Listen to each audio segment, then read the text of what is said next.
Hi hello ನಮಸ್ತೆ welcome back. ಎಲ್ಲರೂ ಹೇಗಿದ್ದೀರಾ, ಆರಾಮಾಗಿದ್ದೀರಾ ಅಂತ ಅನ್ಕೊಂಡಿದ್ದೀನಿ. ನನ್ನ ಲಾಸ್ಟ್ ವಿಡಿಯೋನ ಎಲ್ಲರೂ ನೋಡಿರ್ತೀರಾ, ಧರ್ಮಸ್ಥಳಕ್ಕೆ ಹೋಗಿರೋ ಅಂತ ವಿಡಿಯೋನ ಮಾಡಿದ್ದೆ. ಸೊ ಈ ವಿಡಿಯೋ ಬಂದ್ಬಿಟ್ಟು ಅದ್ರ ಕಂಟಿನ್ಯೂಷನ್ ಆಗಿರುತ್ತೆ. ಲಾಸ್ಟ್ ವಿಡಿಯೋದಲ್ಲಿ ನಾವು ಧರ್ಮಸ್ಥಳಕ್ಕೆ ಹೋಗಿದ್ದು, ಅಲ್ಲಿ ಹೇಗೆ ನನ್ನ ಮಗಳಿಗೆ ಮುಡಿ ಕೊಡಿಸಿದ್ದು, ಅಲ್ಲಿಂದ ಏನೇನು ಮಾಡಿದ್ವಿ ಅನ್ನೋದನ್ನೆಲ್ಲ ನೋಡಿದ್ವಿ. ಈಗ ಧರ್ಮಸ್ಥಳದಿಂದ ನಾವು ಎಲ್ಲಿ ಹೊರಟಿದ್ವಿ ಅನ್ನೋದನ್ನ ಈ ವಿಡಿಯೋದಲ್ಲಿ ತಿಳ್ಕೊಳ್ಳೋಣ ಬನ್ನಿ.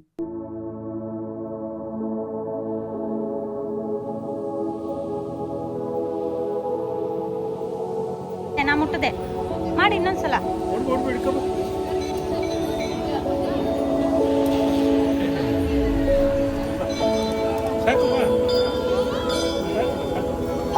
ಆಮೇಲೆ ಮುಟ್ಟಿಕ್ಕಿಲ್ಲ ಅಲ್ಲಿ ಮಾಮಿ ಮಾಡ್ಕೊಂಡು ಓದ್ತಿಲ್ಲ.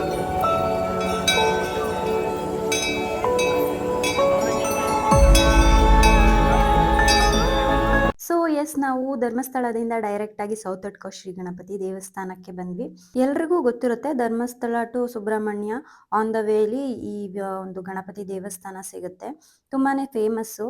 ನಾವು ಕೂಡ ಅಲ್ಲಿ ಹೋಗಿ ಸ್ವಲ್ಪ ದರ್ಶನ ಮಾಡ್ಕೊಂಡು ಬರೋಣ ಅಂತ ಹೇಳಿ ಹೋದ್ವಿ. ಎಂಟ್ರೆನ್ಸ್ ಅಲ್ಲೇ ನಮಗೆ ದರ್ಶನ ಕೊಟ್ಟಿದ್ದು ಒಂದು ಗೋಮಾತೆ. ನನ್ನ ಮಗಳಿಗಂತೂ ಈ ದನ ಮತ್ತೆ ನಾಯಿ ಕರುಗಳು ಎಲ್ಲ ತುಂಬಾ ಇಷ್ಟ. ಎಲ್ಲೆಲ್ಲಿ ಸಿಕ್ಕಿದ್ರು ಅಲ್ಲಲ್ಲೇ ಇಟ್ಕೊಂಡ್ಬಿಡ್ತಾಳೆ. ಸೊ ಹಾಗೆ ಸ್ವಲ್ಪ ಹೊತ್ತು ಅವಳು ಕೂಡ ಅದ್ರ ಜೊತೆ ಆಟ ಆಡಿದ್ಲು. ಅದಾದ್ಮೇಲೆ ಟೆಂಪಲ್ಗೆ ಹೋಗೋಣ ಅಂತ ಮುಂದೆ ಬರ್ತಾ ಇದ್ದಂಗೆ, ನೀವೆಲ್ಲ ನೋಡಿರ್ಬೋದು, ಸೌತಡ್ಕ ಗಣಪತಿ ದೇವಸ್ಥಾನಕ್ಕೆ ಬಂದಿದ್ರೆ ಫ್ರಂಟಲ್ಲಿ ಎಲ್ಲರೂ ಗಂಟೆಗಳನ್ನ ಕಟ್ಟಿರ್ತಾರೆ. ಮೇ ಬಿ ಎಲ್ಲ ಹರಕೆ ಹೊತ್ತಿರ್ತಾರೆ ಅನ್ಸುತ್ತೆ, ಅಥವಾ ಅಲ್ಲಿ ಹೋದ್ರೆ ಕಟ್ಟಬೇಕು ಒಳ್ಳೇದಾಗುತ್ತೆ ಅನ್ನೋಂಥ ಪದ್ಧತಿ ಏನಾದರೂ ಇದೆಯೋ ಗೊತ್ತಿಲ್ಲ ನನಗೆ ಅದ್ರ ಬಗ್ಗೆ. ಸೊ ತುಂಬ ಗಂಟೆಗಳನ್ನ ಕಟ್ಟಿರ್ತಾರೆ, ಅದನ್ನ ನೀವು ನೋಡೋದಕ್ಕೆ ಸಿಗುತ್ತೆ. ನನ್ನ ಮಗಳಿಗೆ ಅದು ಕೂಡ ಇಷ್ಟನೇ. ಯಾವುದೇ ಟೆಂಪಲ್ಗೆ ಹೋದ್ರೂ ಮನೇಲಿ ಪೂಜೆ ಮಾಡ್ತಾ ಇರುವಾಗ್ಲೂ ಗಂಟೆ ಇಟ್ಕೊಂಡು ಆಟ ಆಡ್ತಾಳೆ. ಸೊ ಇಲ್ಲಿ ಅಷ್ಟೊಂದು ಗಂಟೆನ ನೋಡಿ ಸ್ವಲ್ಪ ಫುಲ್ಲು ಎಕ್ಸೈಟೆಡ್ ಆಗಿಬಿಟ್ಟಿದ್ಲು. ಹಾಗಾಗಿ ಕೈಗೆ ಸಿಗ್ತಾ ಇರಲಿಲ್ಲ ಅವಳು. ಎಲ್ಲಂದ್ರಲ್ಲಿ ಓಡೋದು, ಗಂಟೆ ಎಲ್ಲೆಲ್ಲಿ ಕಾಣುತ್ತೆ ಅಲ್ಲೆಲ್ಲ ಓಡಿ ಹಿಡ್ಕೊಳ್ಳೋದು ಎಲ್ಲ ಮಾಡ್ತಾ ಇದ್ಲು. ಅವಳು ಮುಂಚೆನೇ ಅವಳನ್ನ ಹಿಡಿಯೋಕ್ಕಾಗೋದಿಲ್ಲ, ಅಂಥದ್ರಲ್ಲಿ ಈ ಥರ ಎಲ್ಲ ವಾತಾವರಣ ಸಿಕ್ಕಿದ್ರೆ ಅವಳನ್ನ ಕೇಳಬೇಕಾ? ಸೊ ಅವಳನ್ನ ಹಿಡಿಯೋದೇ ಒಂದು ದೊಡ್ಡ ಟಾಸ್ಕ್ ಆಗಿಬಿಟ್ಟಿತ್ತು. ಅದೆಲ್ಲ ಮುಗಿಸ್ಕೊಂಡು ದರ್ಶನಕ್ಕೆ ಹೋದ್ವಿ. ಸಿಂಪಲ್ ಆಗಿ ದರ್ಶನನೂ ಕೂಡ ಆಯಿತು. ಆಮೇಲೆ ಈ ಟೆಂಪಲ್ಗೆ ಬಂದಿರೋರಿಗೆ ಗೊತ್ತಿರುತ್ತೆ ಇಲ್ಲಿನ ಪ್ರಸಾದದ ಬಗ್ಗೆ. ನನಗಂತೂ ತುಂಬ ಅಂದರೆ ತುಂಬ ತುಂಬ ಇಷ್ಟ ಇಲ್ಲಿ ಸಿಗೋ ಅಂಥ ಒಂದು ಪ್ರಸಾದ. ಪಂಚಾಮೃತ ಥರ ಮಾಡಿರ್ತಾರೆ. ಆಮೇಲೆ ಅವಲಕ್ಕಿನ ತುಪ್ಪದಲ್ಲಿ ಹಾಕಿ ಅದೇನೋ ಬಿಸಿ ಮಾಡಿ ಹುರಿದು ಏನೋ ಒಂಥರ ಪ್ರಸಾದ ಕೊಡ್ತಾರೆ. ಅದಂತೂ ಸಿಕ್ಕಾಬಟ್ಟೆ ಇಷ್ಟ. ಅಲ್ಲಿ ಕೊಟ್ಟಿದ ತಕ್ಷಣನೇ ತಿಂದ್ಬಿಡ್ಬೇಕು ಬಿಸಿ ಬಿಸಿಯಾಗಿ. ಅದು ಸಖತ್ ಟೇಸ್ಟ್ ಇರುತ್ತೆ. ಸ್ವಲ್ಪ ಆರೋದ್ಮೇಲೆ ಅದು ಸ್ವಲ್ಪ ಗಟ್ಟಿ ಗಟ್ಟಿ ಥರ ಆಗುತ್ತೆ. ಆಮೇಲೂ ಟೇಸ್ಟ್ ಇರುತ್ತೆ, ಬಟ್ ಬಿಸಿ ಬಿಸಿಯಲ್ಲಿ ಇನ್ನೂ ಟೇಸ್ಟ್ ಇರುತ್ತೆ. ಯಾರೆಲ್ಲ ಈ ಪ್ರಸಾದನ ಸ್ವೀಕರಿಸಿದ್ದೀರಾ, ಮತ್ತೆ ಈ ಪ್ರಸಾದ ಯಾರಿಗೆಲ್ಲ ಇಷ್ಟ ಆಗಿದೆ ನಂತರನೇ ಅನ್ನೋದನ್ನ ಕಮೆಂಟ್ ಮಾಡಿ. ಆಲ್ಮೋಸ್ಟ್ ಎಲ್ಲರಿಗೂ ಇಷ್ಟ ಆಗೇ ಆಗುತ್ತೆ ಅಂತ ಅನ್ಕೊಂಡಿದ್ದೀನಿ. ಈ ತರ ಪ್ರಸಾದನ ಯಾರು ಇಷ್ಟ ಇಲ್ಲ ಅಂತ ಹೇಳ್ತಾರೆ ಅಲ್ವಾ. ಅದಾದ್ಮೇಲೆ ದರ್ಶನ ಮಾಡ್ಕೊಂಡು ಪ್ರಸಾದ ತಿನ್ಕೊಂಡು ಆಚೆಗೆ ಬಂದ್ವಿ. ಅಲ್ಲಿ ಹೊರಗಡೆ ಸ್ವಲ್ಪ ಶಾಪಿಂಗಿಗೆ ಎಲ್ಲ ಹಾಕಿದ್ರು, ಅದನ್ನೆಲ್ಲ ನೋಡ್ಕೊಂಡು ನನ್ನ ಮಕ್ಕಳಿಗೆ ಸ್ವಲ್ಪ ಟಾಯ್ಸ್ ಎಲ್ಲ ತೆಗೆದುಕೊಟ್ವಿ. ಅದಾದ್ಮೇಲೆ ಹೊರಗಡೆ ಸ್ವಲ್ಪ ತಿನ್ನೋದಕ್ಕೆಲ್ಲ ಇತ್ತು, ಅದನ್ನೆಲ್ಲ ತಿನ್ಕೊಂಡು ಮನೆಗೆ ಬೇಕಾಗಿರೋ ಚಿಕ್ಕ ಪುಟ್ಟ ಐಟಮ್ಗಳನ್ನ ತಗೊಂಡು ಅಲ್ಲಿಂದ ನಾವು ಮುಂದೆ ಹೊರಟಿದ್ದೆ ಸುಬ್ರಹ್ಮಣ್ಯ ದಾರಿ ಕಡೆಗೆ. ಈ ಸಮ್ಮರಲ್ಲಂತೂ ಧರ್ಮಸ್ಥಳ, ಸೌತಡ್ಕ ಮತ್ತೆ ಸುಬ್ರಹ್ಮಣ್ಯ ಕಡೆ ಬಂದ್ಬಿಟ್ರಂತೂ ಸಿಕ್ಕಾಬಟ್ಟೆ ಬಿಸಿಲಿರುತ್ತೆ. ಅಪ್ಪ, ಹೆವಿ ಬಿಸಿಲನ್ನ ತಡ್ಕೊಳಕ್ಕಾಗಲ್ಲ. ಶೆಕೆ ಕಾರೊಳಗೆ ಎ ಸಿ ಇದ್ರೂ ಕೂಡ ಶೆಕೆ ಆಗ್ತಾ ಇತ್ತು.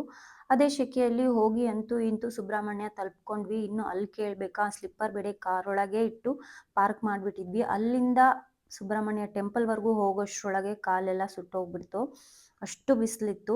ನಾವು ಬೇರೆ ಮಕ್ಕಳನ್ನೆಲ್ಲ ಕರ್ಕೊಂಡು ಹೋಗ್ಬಿಟ್ಟಿದ್ವಿ. ಸೊ ಈ ಬಿಸಿಲು ಸಿಕ್ಕಾಬಟ್ಟೆ ಬಿಸಿಲಿತ್ತು. ಮಠ ಮಧ್ಯಾಹ್ನ ಬೇರೆ ಹೋಗ್ಬಿಟ್ಟಿದ್ವಿ ಊಟ ಟೈಮ್ಗೆ.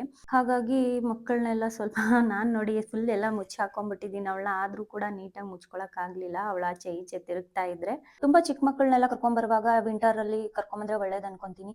ವಿಂಟರ್ ಇದ್ದಾಗ ಏನ್ ಅನ್ಸುತ್ತೆ ಅಂದ್ರೆ ತುಂಬಾ ಗಾಳಿ ಇರುತ್ತೆ, ಚಳಿ ಇರುತ್ತೆ, ಮಕ್ಕಳನ್ನ ಹೊರಗಡೆ ಕರ್ಕೊಂಡು ಹೋಗೋದು ಬೇಡ ಅನ್ಸುತ್ತೆ. ಬಟ್ ಬಿಸಿಲಲ್ಲಿ ಕರ್ಕೊಂಬಂದ್ರೆ ಅದು ಇನ್ನೊಂಥರ ಪ್ರಾಬ್ಲಮ್. ಯಾವಾಗಿದ್ರು ಏನಾದ್ರೂ ಒಂದು ಪ್ರಾಬ್ಲಮ್ ಇದ್ದೇ ಇರುತ್ತೆ ನಮ್ಗೆ. ನಾವು ಬಂದಾಗ ಊಟ ಟೈಮ್ ಆಗ್ಬಿಟ್ಟಿತ್ತು. ಸೊ 3 o'clock ಅನ್ಸುತ್ತೆ ನಾವು ಬಂದ್ ರೀಚ್ ಆದಾಗ. ಹಾಗಾಗಿ ಟೆಂಪಲ್ ಕ್ಲೋಸ್ ಆಗ್ಬಿಟ್ಟಿತ್ತು. ಹಾಗಾಗಿ ಫಸ್ಟ್ ಊಟ ಮಾಡ್ಕೊಂಡ್ ಬಿಡೋಣ, ಆಮೇಲೆ ಊಟನೂ ಖಾಲಿ ಆಗ್ಬಿಡತ್ತೆ, ಆಮೇಲೆ ದರ್ಶನ ಮಾಡ್ಕೊಳ್ಳೋಣ ಅಂತ ಹೇಳಿ ಫಸ್ಟ್ ಊಟ ಮಾಡ್ಕೊಂಡ್ವಿ. ಅವಾಗಂತೂ ಸಿಕ್ಕಾಬಟ್ಟೆ ಹಿಂಸೆ ಆಗ್ಬಿಡ್ತು. ತುಂಬಾ ಬಿಸಿಲಿರೋದ್ರಿಂದ ಮಕ್ಕಳು ಎಲ್ಲ ತುಂಬಾ ಗಲಾಟೆ ಮಾಡ್ತಾ ಇದ್ರು. ಆಮೇಲೆ ಹಳೆ ದೇವಸ್ಥಾನ ಇದೆಯಲ್ಲ, ಅಲ್ಲಿಗೆ ಹೋಗಿದ್ವಿ. ಬೈ ವಾಕ್ ಹೋಗಿದ್ವಿ. ಸೊ ಸಿಕ್ಕಾಬಟ್ಟೆ ಬಿಸಿಲು, ಹಾಗಾಗಿ ಮುಖ ಎಲ್ಲ ಸ್ವಲ್ಪ ಸುಟ್ಟು ಹೋಗ್ಬಿಟ್ಟಿದೆ. ನನ್ನ ಮಗಳಂತೂ ಫುಲ್ಲು ಹಿಂಸೆ ಪಡ್ತಾ ಇದ್ಲು. ಯಾಕಾದ್ರೂ ಅಲ್ಲಿಗೆ ಕರ್ಕೊಂಡು ಹೋದ್ನು ಅಂತ ಅನ್ನಿಸ್ಬಿಟ್ಟಿತ್ತು ನನಗೆ. ಅಲ್ಲಿಂದ ಬಂದು ಕಾರಲ್ಲಿ ಕುತ್ಕೊಂಡ್ಮೇಲೆ ಸ್ವಲ್ಪ ಅವಳು ಸಮಾಧಾನ ಆಗಿದ್ದು. ಇನ್ನು ಅಲ್ಲಿ ಜಾಸ್ತಿ ಹೊತ್ತಿರಲಿಲ್ಲ. ಅಲ್ಲಿಂದ ಹೊರಟ್ಬಿಡೋಣ ಅಂತ ಹೇಳಿ ಮತ್ತೆ ನಮ್ಮ ಪಯಣ ಬೆಂಗಳೂರು ಕಡೆಗೆ ಸಾಗಿದ್ವಿ. ಸೊ ಇದಾಗಿತ್ತು ಇವತ್ತಿನ ನಮ್ಮ ವಿಡಿಯೋ. ಎಲ್ಲರಿಗೂ ಇಷ್ಟ ಆಗಿದ್ರೆ ಲೈಕ್ ಮಾಡಿ, ಶೇರ್ ಮಾಡಿ, ಕಮೆಂಟ್ ಮಾಡಿ, ಹಾಗೆ ಸಬ್ಸ್ಕ್ರೈಬ್ ಮಾಡ್ಕೊಳ್ಳಿ ಅಂತ ಹೇಳ್ತಾ ಈ ವಿಡಿಯೋನ ಇಲ್ಲಿಗೆ ಎಂಡ್ ಮಾಡ್ತಾ ಇದ್ದೀನಿ. ನೆಕ್ಸ್ಟ್ ವಿಡಿಯೋದಲ್ಲಿ ಸಿಗ್ತೀನಿ. ಬಾಯ್.